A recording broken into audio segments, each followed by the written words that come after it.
साप्ताहिक गोष्ठी में जमा होते हैं। हमारे मिशन का जो नाम है प्रज्ञा युवा प्रकोष्ठ। बहुत भाई हमको पूछते हैं कि प्रज्ञा युवा प्रकोष्ठ, प्रज्ञा युवा मंडल पूछता है लोग कि बताते हैं तो पूछता है क्या है। मैं 2-3 रविवार आपको बताया हूँ कि जीवन को ऊंचाइयों पर ले जाने वाले समूह का नाम प्रज्ञा युवा प्रकोष्ठ है।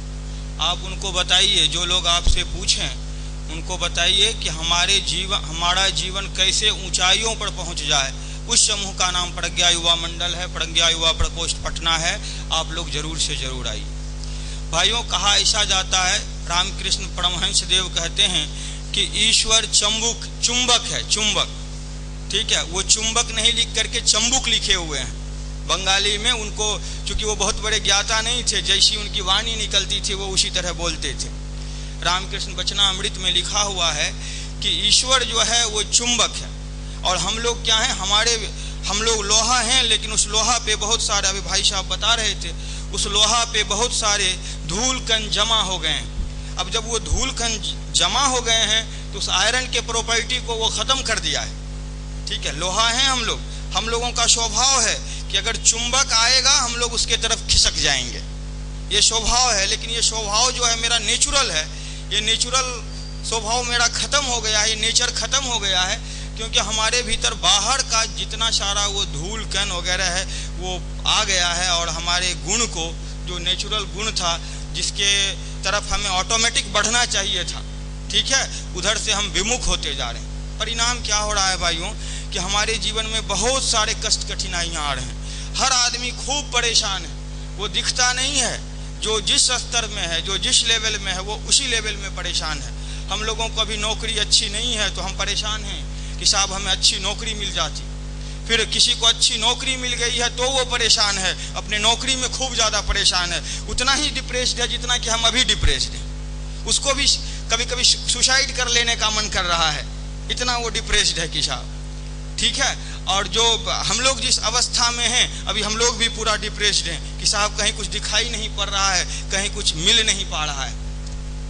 ठीक है, तो रामकृष्ण परमहंस देव के पास बहुत सारे लोग आते थे, उसमें शोन है, राखाल हैं, मास्टर हैं, नरेंद्र हैं, इस तरह करके सारे लोग आते हैं। सारे लोग अपनी अपनी समस्याओं को रखते हैं। तो उसमें से एक समस्या फिर मास्टर नाम का जो व्यक्ति है वो रखता है, कहता है कि ठाकुर आजकल मेरे घर में बड़ा परेशानी चल रही है, मेरे मन में बड़ा परेशानी चल रही है। तो वो कहते हैं कोई उपाय नहीं है, घर में चले परेशानी या मन में चले परेशानी, नाम तो तुम्हें ईश्वर का लो, व्यग्र होकर के माँ को पुकारो, व्यग्र होकर के माँ को पुकारो, ईश्वर में विश्वास रखो। उसका जो था वो विश्वास हिलटा डुलटा था। तो उन्होंने उसी में एक लाइन लिखा हुआ था कि हनुमान का नाम सुने हो, रामकृष्ण परमहंस देव कहते हैं हनुमान का नाम सुने हो, उन्होंने राम के नाम पर विश्वास करके समुद्र को पार कर गया। लेकिन राम जो साक्षात पूर्ण ब्रह्म थे, उन्हें सेतु बनाना पड़ा। ये विश्वास का कमाल है।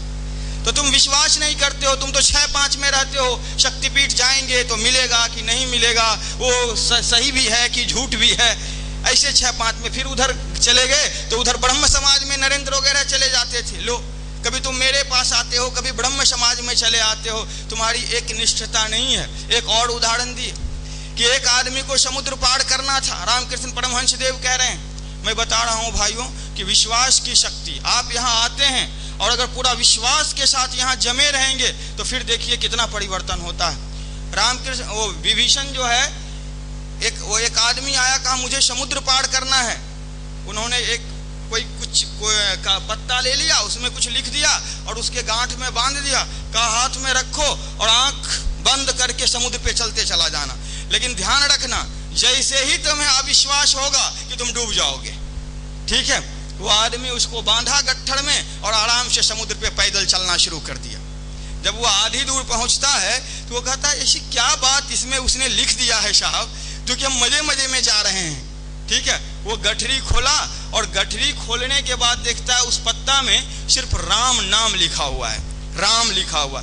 वो कहता बस इतना सही बात, बस वो डूब गया आदमी। भाई कहने का मतलब भाइयों ये है कि हमारे जीवन में विश्वास, एकदम अटूट विश्वास, कि आप जहाँ आए हैं वहाँ पे अगर आप कंटिन्यू आते रहेंगे, इनके अनुशासन को मानते रहेंगे तो निश्चित मानिए कि आपके जीवन का कायाकल्प होने से कोई रोक नहीं सकता है। भाइयों, गायत्री महामंत्र में अभी आपने पढ़ा है कि मन मंत्र से ऊपर उठता है, कोई दूसरा उपाय नहीं है। ये मन कितना गिर जाता है आपको मैं नहीं बता सकता हूँ। जो बहुत साधना उपासना करता है उसका भी मन खूब गिर रहा है, तो जो नहीं कर रहा है उसका क्यों नहीं गिरे साहब? ठीक है, तो आप मैं ये कह रहा था आपको कि मन जो है वो मंत्र से ऊपर उठता है। अभी जो मैं आपको बताया हूँ वो बताते रहता हूँ, हमारे सारे भाई बताते भी रहते हैं। उपासना हर रोज आप उपासना करते रहिए, ठीक है, रेगुलर एंड रिगरस।